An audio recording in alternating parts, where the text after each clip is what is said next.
let's get started. Cool. I'm so excited to invite Vikas Reddy to our weekly webinar. And this is going to be a really fascinating webinar. Vikas is the co-founder of Occipital. And if you remember, 10 years back, there was this mini revolution inside computer vision. Depth cameras started showing up. Affordable depth cameras started showing up in the computer vision market, in the actually consumer market. And Occipital was one of the companies leading this revolution. And Vikas is the co-founder of that. And he's also starting a new company now called Lighttwist. Vikas, I would let you introduce yourself. Yeah. Great to be here. And yeah, thanks for having me on. Super excited to talk to you guys today and talk about a bunch of different things. So now I'm as Satya mentioned, I'm as co-founder of Occipital. Started something new, which is Lighttwist, which is a virtual video studio on the iPhone for creators and creatives. And we'll talk a little bit about that today. Just excited to talk about 3D vision for virtual video production. That's great. And as always, we have Phil Nelson with us, who is the content manager at OpenCV.org, and he puts together all these all our shows. Howdy, everybody. As a reminder, we will be doing Q&A at the end of the session. Also, there will be a trivia question. Would you like to tell them what they'll win if they answer the trivia question right, Vikas? Oh yeah. Well, if they answer the question right, they will win a lovely, fully customizable 3D virtual studio to shoot videos in. So it could be a cyberpunk lab, it could be a Zen garden, it could be really, some kind of crazy fairy forest, like anything you can kind of imagine from the game engine world. We'll build it for you and you can shoot video in it. It's awesome. So stick around for that. And we're using Zoom's Q&A functionality. So if you have questions during the show, please send them that way and we'll try to go first come, first serve. Awesome. That's great. So Vikas is like an entrepreneur's entrepreneur. I have heard so many stories about him, and I talked to him today about other stories that I did not know. So it's going to be a fascinating talk. Let's get started, Vikas. Yeah, so here, I'll do a quick screen share here. Cool, let me make this a little bit bigger. You guys see this okay? Yeah. Cool, awesome. I'm going to talk to you about 3D vision for virtual video production, and also tell a little bit of the story, the backstory of the structure sensor launch, which was a pretty crazy thing that we did back in the day. So just to give you a quick initial introduction to Lighttwist itself. As mentioned, it's a virtual video studio on the iPhone for creators and creatives. So I'll just play a quick demo video here, and we'll actually come back to this because it's actually combining some ideas from virtual production. I hope here's like a message. I'm beginning to question the nature of my reality. I was working on a prototype in the lab and something must have gone wrong. Not sure what's happening. Things keep cycling and repeating. This was actually captured in my basement here by my wife, which was the hardest part was actually just getting the lines right.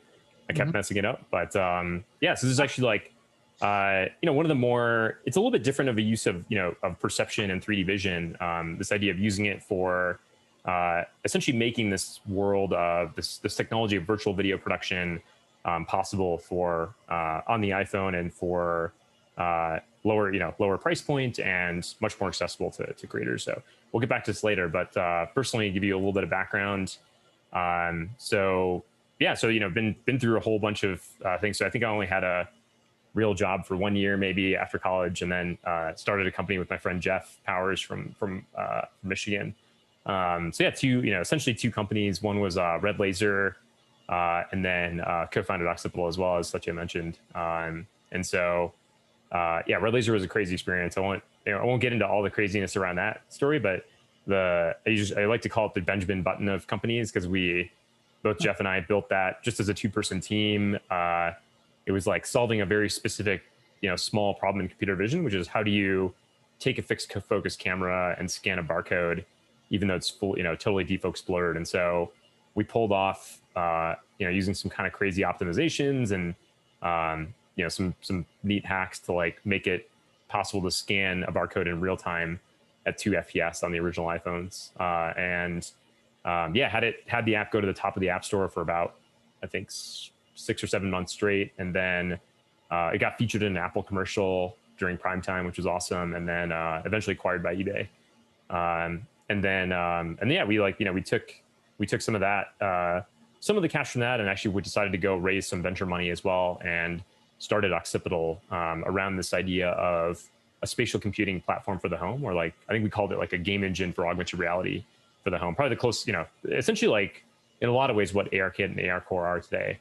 And so yeah, we built a bunch of products over at Occipital, like Structure Sensor and SDK, which I'll talk about a little bit today. And then Canvas is what we're focused on today, which is using some of that same underlying 3D reconstruction and perception, and pairing it with some higher level semantics to do scan to CAD. So as a pro, you can go into a home, scan it, and get back a clean CAD file.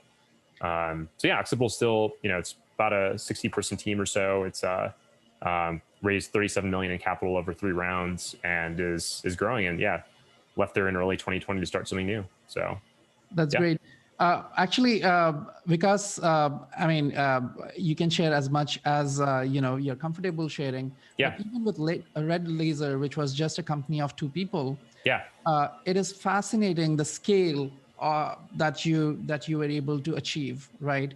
It is one of those things that the scale of the platform comes into play here, and this is one place which I regretted not seeing how big the iPhone app market was in my previous company. So could you tell the audience, only if you're comfortable, what kind of revenue was this generating on a daily basis? And, the acquisition, what was it acquired for? Yeah, I mean, as far it was, pretty crazy experience. So, just like, we started off, we went through several iterations. So we launched it in like June 2009. And then the first version was kind of a dud, was not very good. And so we went through a bunch of iterations, and it kind of just took off virally around September 2009. And it was like, one day we had 100 sales. The next day was like 200. We were selling it for like $2 at the time. And it went all the way up to the App Store. I forget, number of sales exactly, but it was like, at some point, we were at the peak, it was doing like something like $30,000 to $40,000 or more per day, which was kind of crazy.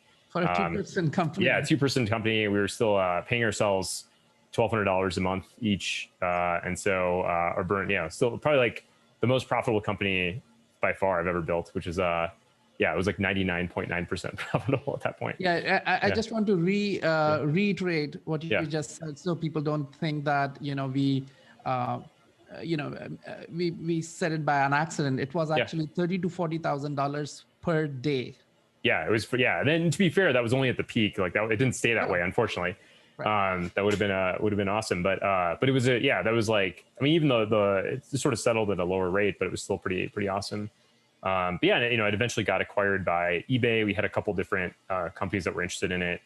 And then it was like, I guess I think technically I'm not supposed to. It was like high 7 figures.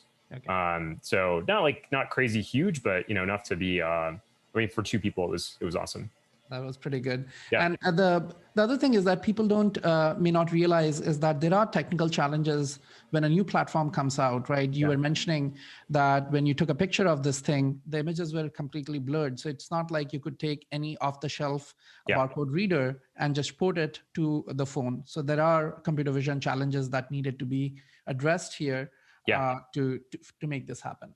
Yeah, I think it's both like a challenge and an opportunity with any new platform. It's like there's in the early days, there's things that aren't going to work quite right, or like whatever you're trying to do may not be fully documented or anything else. But the opportunity is if you can join a platform early, you can take advantage of the fact that it is early and there's not as much competition. It's not like, right now, like if we were to launch the same quality of app today, it definitely would not have done the same. It would be so much harder to break in, but in the early days, it was a lot easier. So it's something to keep in mind for like new, I think as AR, VR comes out, like things like Oak and other platforms that are coming out, like if you can be early, it can be a huge advantage, although it can be painful too.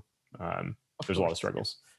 Well, cool. Yeah. I can maybe jump into the story of like Structure Sensor. So it's yeah, I mean, just talking about structure sensor. So, to give a little bit of background before we even got into this, we had raised the Series A about $7 million to go after this like spatial computing in the home idea.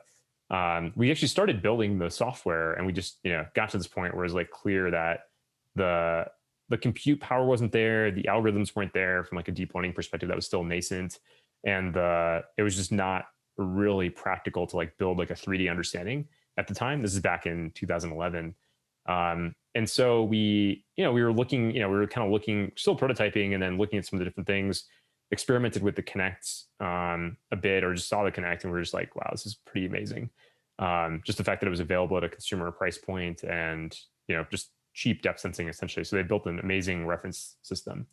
And then we even did some like prototyping of like 3D scanning with it. And then at some point I got a call from my co-founder who was like, it was like a random Saturday. He's like, I think we should build like a depth sensor we should build a depth sensor and put it on the iPad. And I was like, that's insane, but okay, maybe let's do that.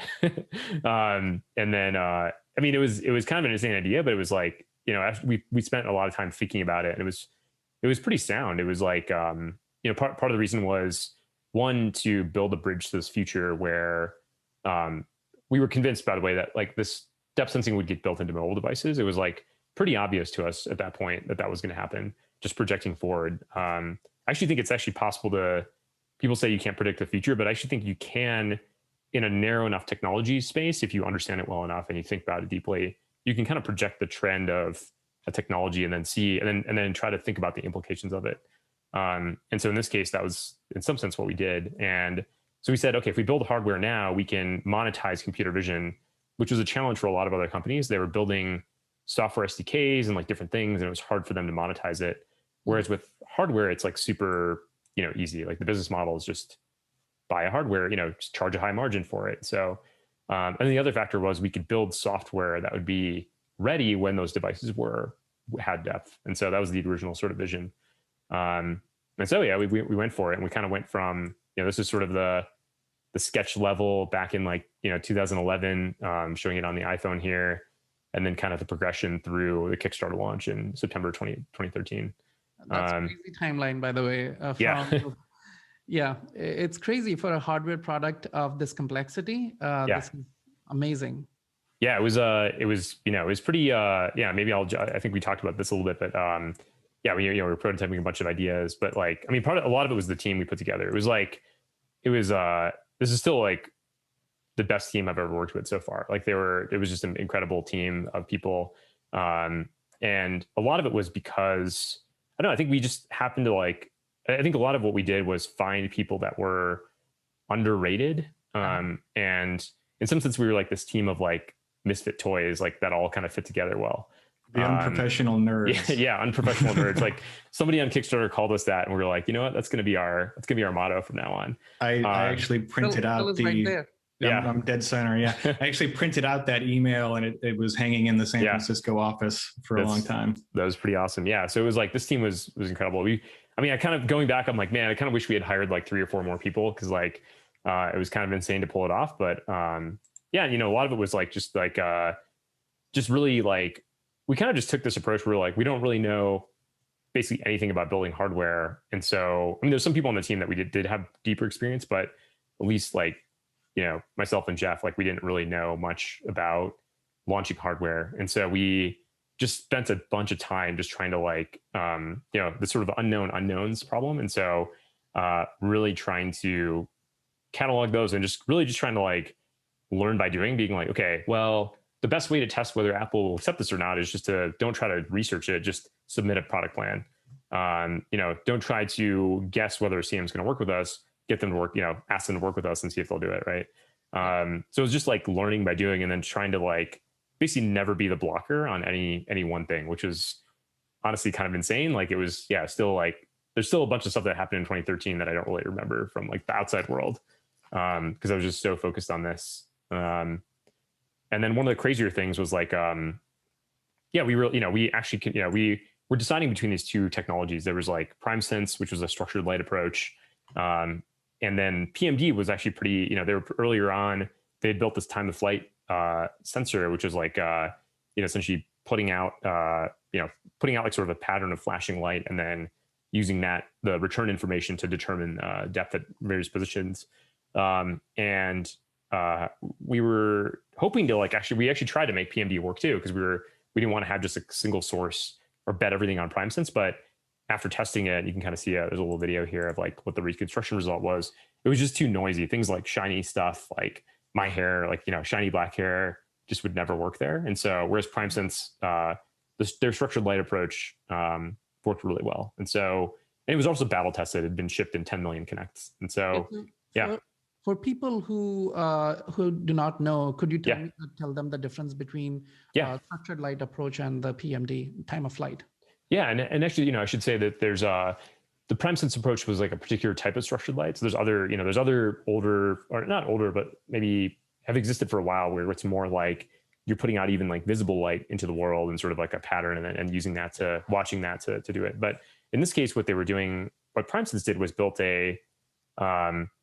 it's kind of crazy to say this, but yeah, basically they had a laser that shined through a hologram, essentially, this diffractive grating, and produced a dot pattern out in the world in the infrared spectrum. And then they had an infrared camera, a single infrared camera that had a filter that had a narrow bandpass at the same wavelength as the infrared projector. And so the other crazy thing about this whole system on the Connect, and it's something we had to do in the structure sensor too, is they had a whole system to keep the laser and the laser essentially at the right temperature, because there's the laser itself will drift in wavelength if the temperature changes. So so they actually had this like really nice system there. And so that was their system. And like there was some nice trade-offs where you can and then they also built like they encoded this sort of some of it's sort of very similar to stereo search. Like so you do a stereo search, but you do it not against the real image. So it's not two cameras, but you do it against a reference image. And so that was that approach there. And it was like incredible system, a lot of awesome trade-offs to make that work with like a single camera and a single projector. And then on the PMD side, it's more like, and this is like an older form. This isn't quite what the Apple LiDAR device is today. It's a little bit different, but I don't know, maybe kind of similar. But in this case, with PMD, they put out a very high frequency pattern of light, of essentially flashing light. And then as that sort of data comes back and returns, they're reading they're determining where in that sort of in that 1D pattern of like flashing light they are. And so using that time, like determining the time it took for each pixel to return, essentially. And that determined the depth. And that has some issues, like there's multipath issues where like the light might bounce around and then come in, or very shiny stuff, it just doesn't work as well. But it's been refined over time too. Like it's actually they've done a much, like if you tried their tech now, it's much better. Yeah, the new Connect is time of flight. Yeah, exactly. Yeah, like that one's, the Connect is much better now. So, and then it was funny side story is like so Jeff and I spent a bunch of time trying to, nail this deal with PrimeSense, and it was like an 11, we're like, hey, we want the same deal, not the same deal, but like we want the same access that Microsoft had, but we're a 13-person company. And so we somehow got them to do this. And then we were supposed to fly to Israel to do like the final signing and like essentially do like the reference training and all this stuff. And so like, it was Jeff, me, Forrest, and Jonamir. We were all supposed to show up there. And so, essentially like, Jeff made it through all right. And then for myself, I was at a wedding for a friend. And then, it was a Russian Jewish wedding. So I got quite drunk at the wedding, woke up the next morning, realized that, and then that morning I realized, like super hungover, realized that my passport was out of date. Like it had expired. And so I figured out a way to like get a passport in one day by flying through Detroit on the way from Minneapolis. Wow. And then Jonamir had the only good excuse, which is like, he was a Turkish citizen. And so that, even though Israel actually had given him a passport or given him like a visa, the airline wouldn't let him board because his passport was expiring too soon. And then Forrest just like he was at our office in Boulder and just like was just working on something in the morning and then just missed the bus. And then instead of taking a cab, he just took the next bus. And so he missed the flight. So like literally only Jeff made it, and he's in a room with like 20 Israelis, like probably, the super stressful meeting. And then yeah, we showed up later. So that was but we still signed the deal. What do you tell the people over there that, oh, there were 4 people supposed to come here. You're so responsible that 3 could not make it. You guys should have Jeff on, and then yeah, he can tell his side of the story there, because I'm sure it was an interesting experience. It's like that softball episode of The Simpsons. Like, one misfortune, sure, but 9 misfortunes, I'd like to see exactly. that. It was just like, I was like, man, yeah. Thankfully, it worked out, but that was a fun story, at least. And yeah, some of the crazy stuff, like I think we actually got Apple to accept this, which was kind of crazy. And then we actually tried, kind of similar to what I said before. We put a bunch of time into making that trying to like reduce all the risks, and so a whole bunch of work went into like making it fit with Apple devices. But yeah, talking about 3D scanning, like one of the cooler things that we pulled off, we had, a lot of what we did was actually more software. We were more a software company that happened to make hardware, and so like we built this structure sensor, but like the software to like take that data, calibrate it, and like pair it with the RGB camera, and then do a 3D reconstruction in real time on the iPad was like that was an incredibly hard challenge. And so I can't tell. Is it running pretty fast? What FPS is it? Well, the label says 4,912. That's because our main thread is so freaking out it can't even update the label. It's closer to 2018. That's not bad. That's pretty crazy. You have ICP on a mobile device. That's rare.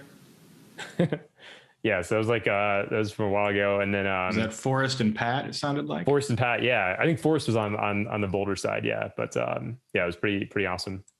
And then lastly, like I'll just touch on this for a second. It's like we had to spend an incredible amount of time like thinking about how to talk about this product, because it was totally new. It's not like we were like, oh, it's just a better X. It was like, it's a 3D sensor that goes on your iPad, and like, why is that a thing you should buy? And so I think we redid our launch video 3 times. The first version made me want to throw up in my mouth, because I was just like, after we had spent so much time on this, I was like, this is just not good enough. And that, we like spent a whole bunch of time just deconstructing other Kickstarter videos just to learn what made a successful video. So you raised $1.3 million through your Kickstarter. Yep. And that was an inspiration for us. We were, wow, these guys did such an awesome thing. And this was back in 2013. Yeah. 2013. Yeah. And, Kickstarter now is much bigger than what it was at that time. So it was stunning. I mean, I was watching that as well. And it was very impressive. Oh, yes. I was personally motivated to defeat you. And we did. Yeah. The CV AI kit outraised structure sensors. So. I know. Yeah. It was like, I mean, in a lot of ways, I think it's like taking the same, a lot of this, the same wave of like democratizing this technology, I think is pretty exciting. I think it's going to be, in general, I'm always happy when like things that were always hard to access and like use just become more accessible. It's always, almost always like for the better. Super. Yeah, it was. I was also surprised how you were able to get Tim O'Reilly and others to. Via the video. Yeah, this is like a technique that I don't necessarily recommend always, but we would we kind of just showed up with actually I don't know if I was at the Tim O'Reilly one, but Daniel Suarez both I like got an intro to him, and I had already read all his books, and so I was like I thought I had this intuition that like a sci-fi author would be awesome to have, because they're really good at talking about technology, right? And so so we like flew down there, like got an intro somehow, and then like we're like, hey, like, so we're doing this thing, it's like for we're just showing it. He's like, oh, this is awesome. And they're like, so can we like record you like talking about it? And he's like, for our video, and he's like, I don't know. And then he finally, because it was Kickstarter, he was like, all right, fine, I'll do it. And so they're like, cool, let's do it right now. And we literally had the video like camera ready to go. And then it was just so I mean, some of these people we just knew, we'd already like networked with and stuff, but no, it was fun. It was just like it was a good experience. Brad Ski did, Brad Ski was part of that too. So and here I'll show like a little raised about 1.3 million, but really like that kind of like started, that was just the beginning. Like we actually got there's over 130 apps, like, and not just like apps that were built, but like significant companies that built their whole product on top of our technology, which is awesome. So like orthotics, prosthetics, that whole market was like pretty revolutionized. There's a bunch of data sets, like ScanNet is like one that was created in collaboration with Tomb. and Matthias Niesner. And then, yeah, just like some pretty awesome apps that we never would have thought. Like this whole like medical space was like the one that ended up being pretty big, and we were like, never thought that was a thing. So I remember we would get some of the industry magazines, and suddenly like the O&P Orthotics and Prosthetics magazine, every other page was like somebody with a structure sensor on an iPad. It was, yeah, it was pretty crazy. It was a fun thing. Just like, yeah, and still like, yeah, the most, that, and then the other crazy thing that happened the week of Kickstarter launch was, as if like, yeah, there was a couple of things we had to overcome, like Premson's getting acquired by Apple. We had to do a last time buy of chips. There was 100-year flood literally the week of our Kickstarter launch in Boulder, where we gathered everybody. So my house got flooded. It was just like, yeah, it was just crazy experience. But yeah, anyway, that was that. So maybe I'll switch over to 3D vision for virtual production then. Okay. Yeah, let's do it. I mean, that background is so impressive. I think people loved it. Oh yeah, no, thanks. Yeah, that's great to hear. No, it was fun. It was challenging. It was kind of insane to do it, but it was it was a great experience. I would do it again, even knowing what I know now. Nice. So cool. Let's talk about this. So like, so 3D vision for video, virtual video production. So I'm just going to play this clip from, clip together from this video from ILM about how they make the Mandalorian. So before maybe I'll introduce and say one of the most interesting things, if you've watched the show, highly recommend it. It's an awesome show on Disney Plus, is they shoot almost every single episode is shot on the exact same physical location. And what they did to pull this off is just incredible. And I mean, they did this pre-COVID, so it wasn't even like sort of a COVID plan, but I'm sure it, will play well even in these times. So here's a little quick.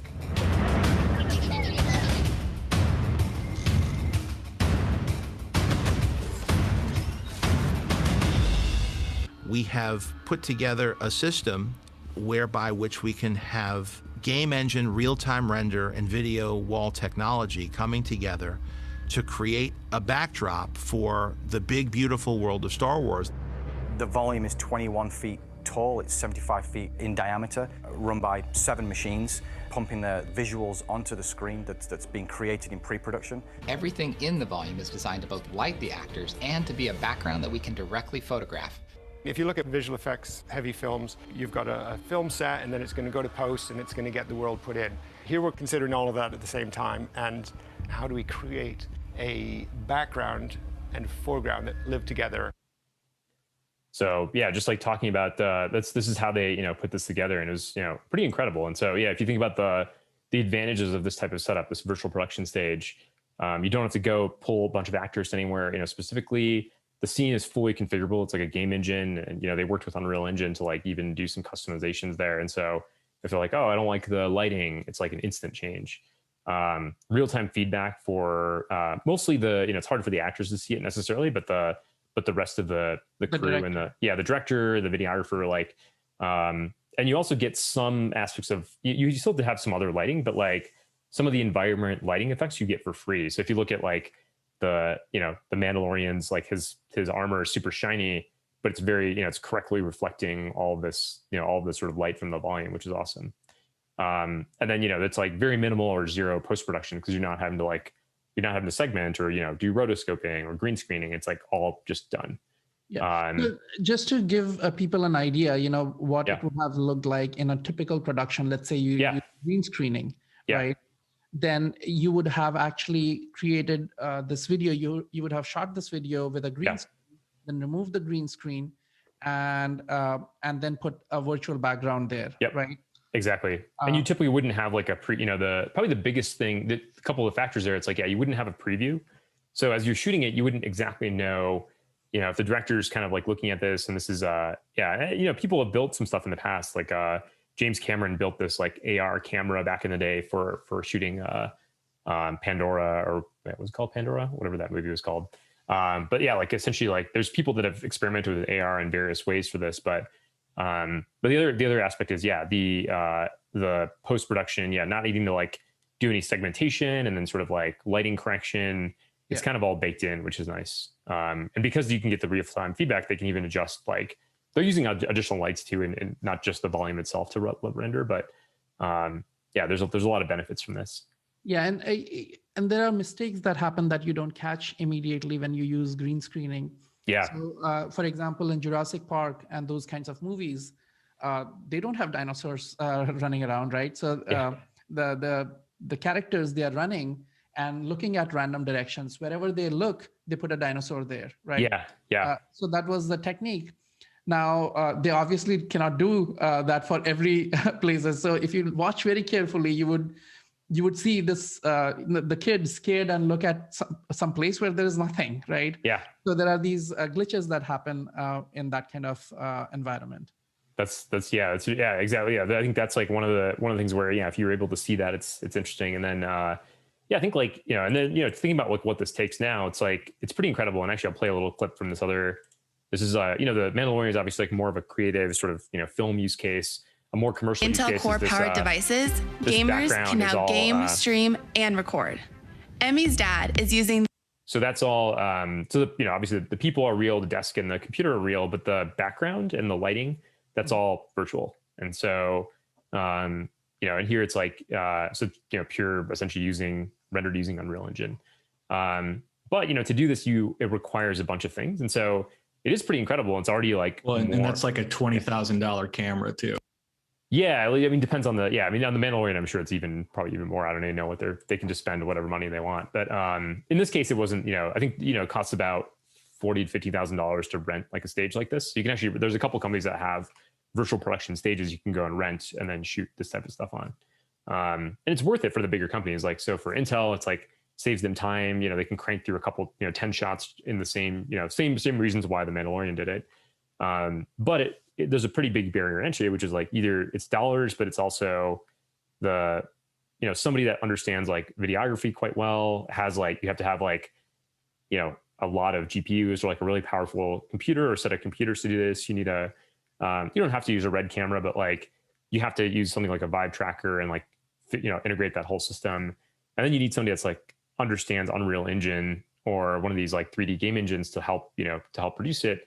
And then lastly, you need like a physical stage with like LEDs and, all that set up. And so, which is, it's incredible, but like, so the thing that's exciting though is like, how can we like make that more accessible? Can we put this onto a mobile device?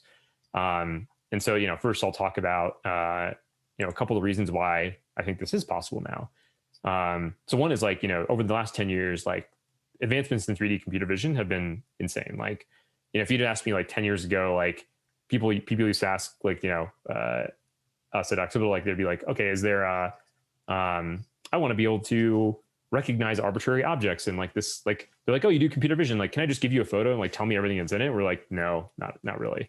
And then now it's like, yeah, actually better than a human can. It's like, no big deal, And so like, that's been pretty amazing. And then the cameras themselves, even setting aside depth sensors, like obviously the LiDAR sensors is awesome and enabling, but even just the raw camera sensor quality has gotten insanely good, to the point where it's like competing with or better than a lot of DSLRs from, even like a year or two ago. Yeah. And then real-time ray tracing. So game engines have gotten, this is a surprise to me. This is something I wasn't paying attention to until, looking into Lighttwist, was how good rendering had gotten in game engines. And so I'll show you a good example here. This is from the latest Unreal Engine 5, which just launched for early access. And so this is like using they built this new technology to let you render an arbitrary number of polygons. I mean, not arbitrary, but like a very large number. And they're sort of virtualizing it to like, you don't have to mess with like level of detail. And so if you look at this, it's like, it's just really hard for me to tell that this is not just like a photograph, or, just a real video, except for this, this clue. So it's just getting good enough now where it's in the range of being photoreal. You mean you don't see those weird portals everywhere? Yeah, exactly. Yeah, those aren't in the real world, Phil. And so agree to disagree. Yeah. So I'll talk about like a candidate system. So this is kind of just like high level. How might we map the virtual production idea onto a mobile device? And so one of the things is like separating some of the concerns from like a mobile app to a server side. So some of the features that are important on the mobile app side are like getting some real-time feedback. So being able to see, having real-time tracking, having real-time segmentation, having some real-time scene rendering, so that you can avoid some of the problems that Satya mentioned earlier, where it's like, okay, maybe I should position myself differently if I'm filming myself, or if you're filming somebody else, like you want to, reposition them, be like, oh, you're looking in the wrong direction, or you're in the wrong spot. And potentially lighting too, but like you could maybe get away without perfect lighting, and like the quality bar can be lower. Is at least one way to think about this. And so, in some sense, like some of these you can get from free with like built-in computer vision stuff on devices. So like ARKit on iOS or ARCore, like they have a lot of this like built in, but it's tuned more for real time and not necessarily for like quality and like it's more for this use case of AR, real time AR, than it is for creating like a higher quality production. And so part of the thinking is, one way to do this is like move some of that work to the cloud, where you can have a much more powerful computer with a nice GPU. And so like, essentially uploading all of the raw images, depth, audio, like metadata, and doing a higher quality tracking, segmentation, relighting, and then scene rendering as well. Because what you could do with like a nice, even like a RTX 3090, which is the latest one, which is incredible, is just insane. You can do real-time ray tracing, which is, not maybe a couple of generations away from the iPhone being there. And so, and then the nice thing is like, you kind of get the scene rendering is one where you don't have to like re-implement that. That's already done by game engines like Unreal and others. So, here's, go ahead. Question on this. So on the iOS app itself, when you're showing the preview, you're using whatever is natively available there. It's maybe not the highest quality because they have to optimize for the device. But then that raw information also gets sent to the server, which you have the time. You don't have to do it real time, right? You exactly actually render it later on at a much higher resolution. But this preview gives you enough information how the shot is going to look. That's right. And then, the actual rendering is done on the server.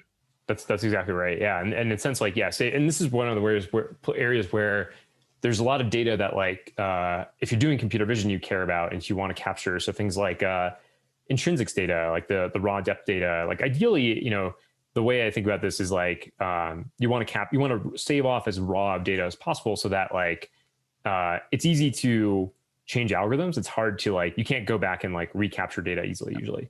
And so if you capture the most raw data you can with all the relevant metadata, and there's limits to that, you still have to use like encoding because otherwise it's just impractical, just size-wise. But then you're able to actually get, you can change, you can imagine a scenario where you recorded a video a year ago, but today you have a better algorithm, you can go back and re-render that video in a nicer way. So there's some cool stuff you can do if you keep that data. And there's a similar workflow with 360 Panorama and 360 Panorama. 360 Panorama and Canvas are similar. So what we built at Occipital there was the similar idea. Like I think this is it's a powerful concept that like lets you, you don't always reuse it necessarily, but like it can be valuable. And especially if you're doing like, more deep learning oriented stuff, there's things you can learn off of this raw data. Talking about like, these are the, if you think about like, looking at the system here. So then, in some sense you get some of this for free, over here, these things, but to do this in a higher quality way, this tracking, segmentation, lighting, relighting, thinking about what you can do to solve those. And so at a high level, these are the, this is, I had to do the Simpsons reference probably because Phil and I are both huge Simpsons nerds, but these are the three demons you have to slay if you want to make this actually work really well. Because if the tracking is off, even though the AirKit's tuned for, the tracking is tuned more for real time. And so it's not like they're making certain trade-offs to optimize for that versus like really good, solid, accurate tracking. And then segmentation as well. So like, even if the segmentation in the real-time thing is not as good, that's fine because you can still get an idea of what you're doing. But if you're producing a video and the segmentation sucks, then it breaks the sort of illusion that you're actually in that space. And then lighting as well. So these are all the cues you can think of. Like, another way to think about these three things is like, these are the cues that your brain is going to look at when you look at a video to think about, is this real or not? And if any of these are off, then you start to think about, okay, this is probably not real. And so that's the thinking. So okay. Just, if you could go back to the previous slide, just so the audience understands, many people are beginners. Oh yeah. Tracking here, it is tracking of the camera, right? Yeah. So that, when we render the scene, we know, where the camera is looking at and That's what right. is the orientation of the camera in 3D. So That's right. the tracking part. Segmentation is that we want to remove everything from the, we want to separate the character from the background so That's that right. you can put a new background with the right pose, and the pose is determined by the camera. And the other thing you need for that is the lighting in the scene. You would want to relight the scene. Yeah, that's right. Like, yeah. So in my case, like, with, these are real lights, so it's not like a face scene, but like, when I'm in here, these lights, like, make my face look a certain way, and like, I'm lit a certain way, and it looks correct because, it looks, reasonable. So if like, that's another cue. So if the lighting on my face was totally different and it clearly didn't match the background, then it would feel, weird, essentially. And so, yeah, those are the things that like, and these are the things, again, that you get for, some of these you get for, not for free, but like, these are some of the things that are solved by these like virtual production stages, is these three things to do really well. And so, yeah, like thinking about tracking. So, I was just going to overview a couple different, most of these are either open source or just papers that are out there that are interesting, tackling these different problems. So one of the better, tracking approaches is it's tracking and sort of like building a map as well, a sparse map, but Orb Slam. So I'll just play a little sequence here. A pretty awesome algorithm. It's like, University of Zaragoza. Or wait, I think I have to say like Zaragoza. I forget how you're supposed to say it.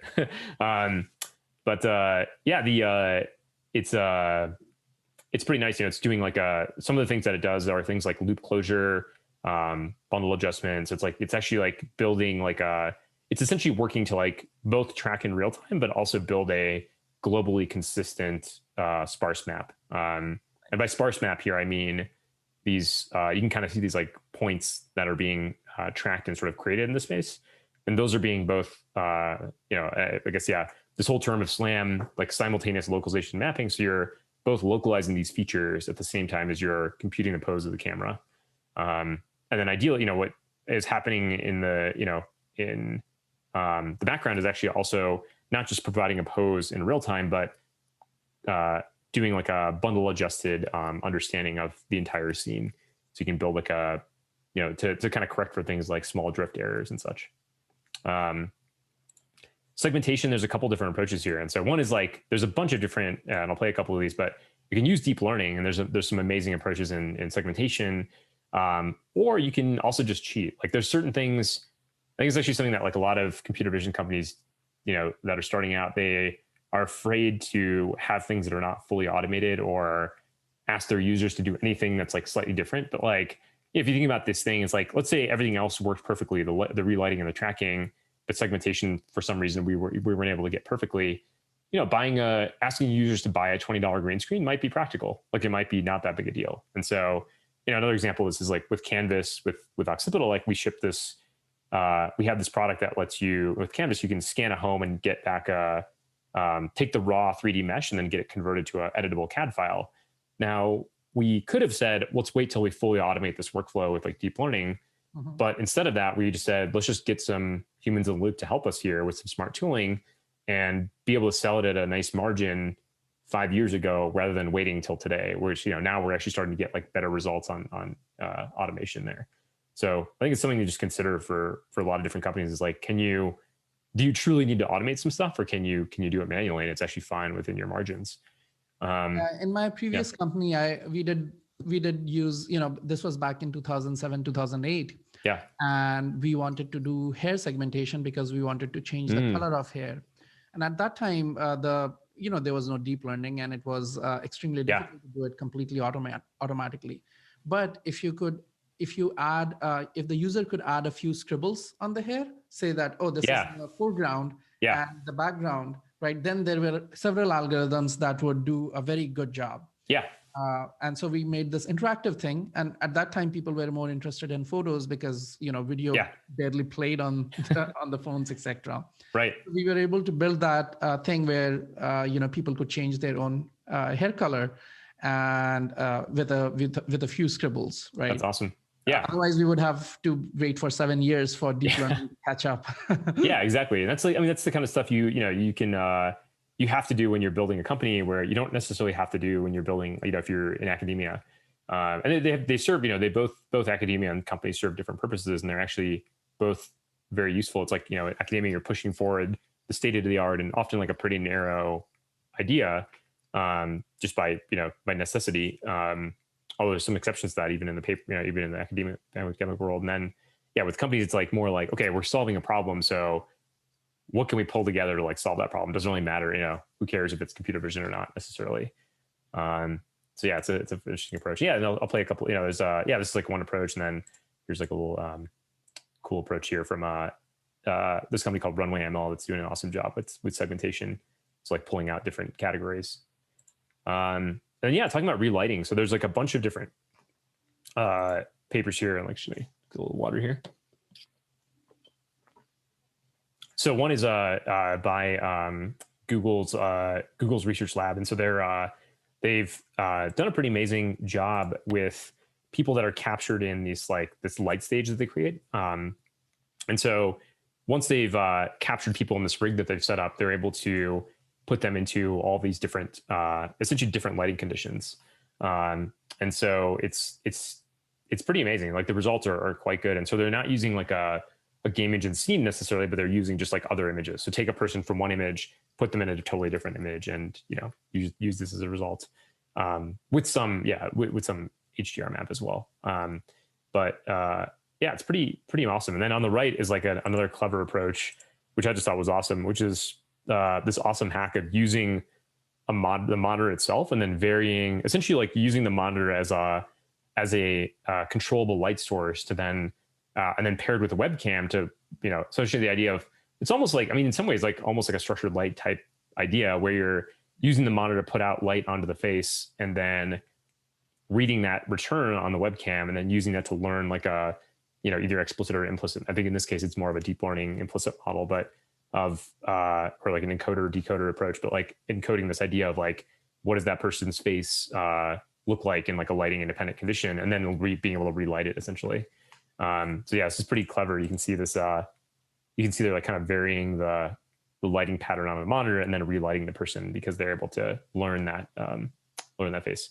I just like this one because it's a clever hack where it's like, really super clever. So and this, in some sense, what we're doing with Lighttwist is putting all these ideas together and a bunch more to, and cheating where we can, like, doing all the things we can to like solve this problem of like making it super easy for people to create this content. And so maybe lastly I'll end on and then we can do questions. Like looking for people to join the team. So some of the things like really care about are people that are ambitious, fast learning, really great at communication, intellectually honest, and a track record of building awesome things. Really don't care about degrees or like what universities people went to. Like I found that's like not a great predictor of people that are awesome to work with necessarily. And then we're building this remotely, so anywhere in the West Coast USA to like Moscow time zone. And then one thing I was going to say, just mostly for this, only for the people on this webinar, I guess, is like a 5K bonus if you refer someone that gets hired in the next 3 months. The two roles we're looking for, it's founding computer vision engineer and a founding 3D graphics software engineer. So ideally both kind of in general a combination of 3D math understanding and great software engineering skills. That's great. That's great. So this webinar will be circulated to our bigger email list, both on opencv.org, and I'll also send it to Learn OpenCV email list. Awesome. So that it reaches the biggest audience. So because of some technical glitch, actually, our audience size is smaller today. There is an automated email that goes out of Zoom in the beginning, 1 hour before the thing, which did not go out because of some credit card glitch again, which I have fixed now. But anyways, the recorded video will go to a much larger audience. So cool. Should we actually do the question now? And then, sure. We'll... let's do it. Yeah. So let's see. I see one question here. Vikas, can you tell our? So we'll do trivia first. So Vikas, can you tell them what they'll win if they answer correctly? Oh yeah. I think we. I should repeat. Yeah. So essentially, we'll have a 3D artist from Lighttwist build you a custom virtual video studio that you can use to shoot video in. So it could be a cyberpunk cafe, it could be a Zen garden, it could be a fairy forest, like really whatever you can imagine. They'll have a couple examples too. So yeah, that's what you'll win. Awesome. And this is for iPhone. So, you know, if you don't have an iPhone, you can maybe give it to a friend who does. Yeah. The way this works, for if you're here for the first time, is I'm going to ask you a trivia question from some of the slides during the presentation here. The first person to answer it correctly in the chat on my screen will win what Vikas just described. So, fingers on buzzers. What was the name of the barcode scanning app that helped start Occipital? Wow. That was fast. Always Johnny on the spot. Yeah, Johnny on the spot. Adam Birch won on my screen here. Congratulations, Adam. Nice. Dang, that was quick. Yeah, they're always just lickety split. What can I say? People love free stuff. Yeah. Cool. Well, it looks like we got some.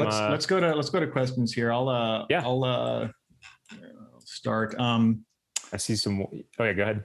So we've got James here is asking,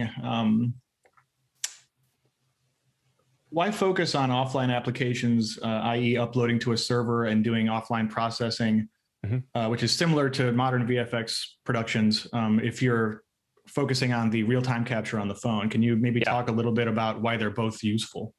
Yeah, and I should say like the maybe something that might be this is super early, but maybe something that might help clarify at least how approaching this is. Here's like a very early crappy demo. So there's like a different sort of space here. So again, I'll just answer first and I can share this. But the short answer is on the device itself, there actually is a real-time preview. So just the at least the hypothesis is that even though the real-time preview on the device isn't like the final quality, can it be good enough to give you, let's say, 80% of the benefit, or 70 to 80% of the benefit of having like the full sort of virtual production stage with like perfect real-time feedback? Because in that case, it's essentially final footage.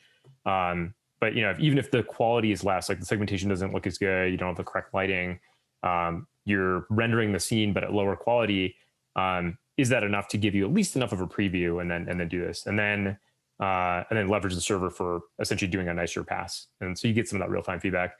And then the other part of this too is like, at least from my perspective, I think I would like to get this working in real time as well, like in a real-time streaming context. And it's just more of an engineering hurdle. And there's some actually like cost reasons for this, because if you start to support real-time streaming, then you have to figure out a very highly available backend system. And now you start to get into some interesting cogs on the rendering side of things. And so it's another sort of factor to consider, at least initially. So yeah, and actually I'll play this. This is like, and this is from late last night. So I look very ragged. So apologies for that, but just a super rough, this is a different scene that was like taken from Unreal Engine and then rendered here. So just using nothing super crazy here, just like using, like I said, built-in ARKit stuff just to give a real-time preview of what it would look like. Cool. Yeah, it looks great.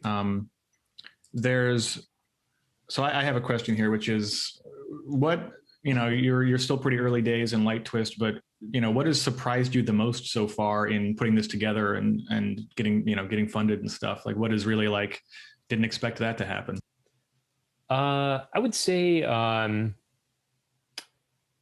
I think one of the things that was a surprise, was the way I landed on this was just prototyping a bunch of other ideas and showing it to just people. And in general, I highly recommend that for anybody. Is like, even if you're building stuff and it's super early, just show it to as many people as you can and just get feedback. And so I was prototyping something totally different, which was actually a virtual pet for the home idea, like an AR virtual pet for the home.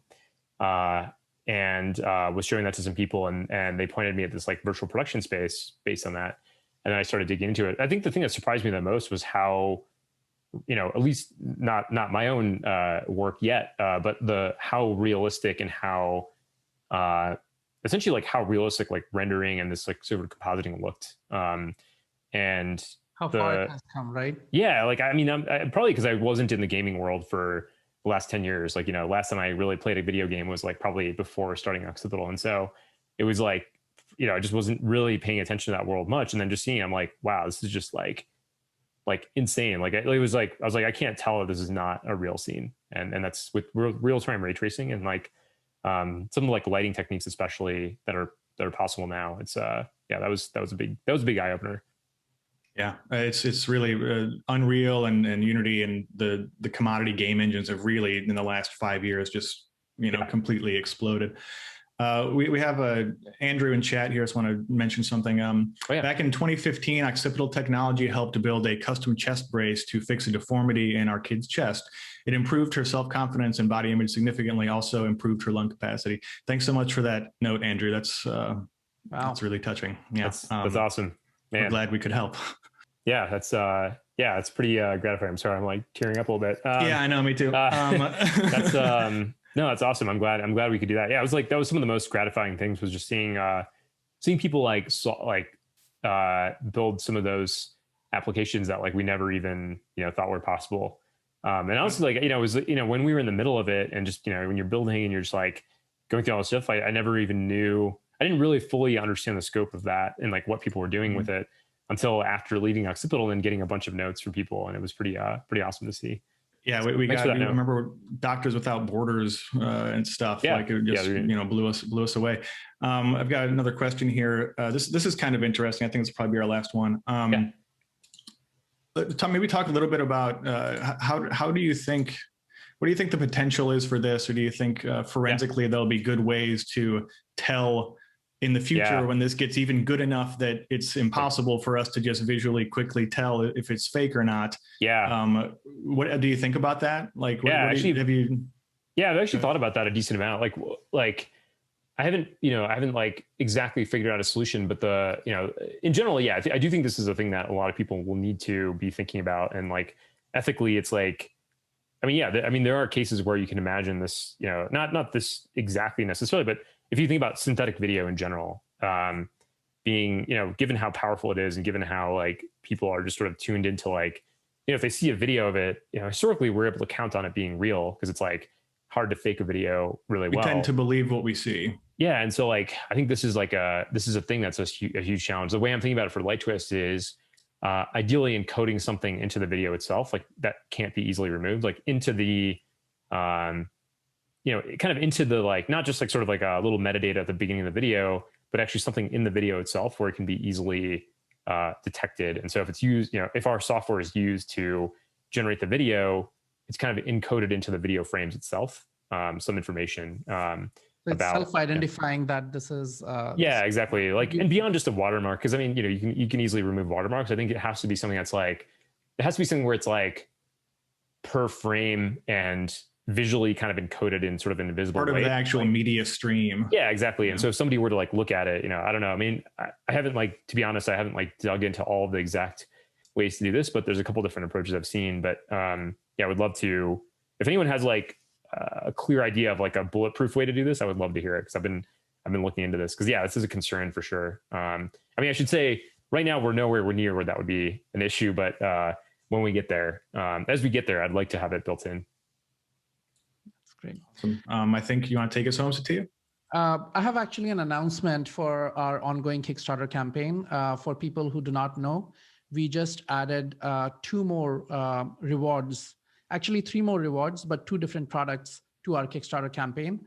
First of all, OakD, OpenCV AI Kit, is available at a discount. And also for people who do not know, we recently won, yesterday actually, we won the most innovative, the best camera and sensor product of the year at Embedded Vision conference. So nice.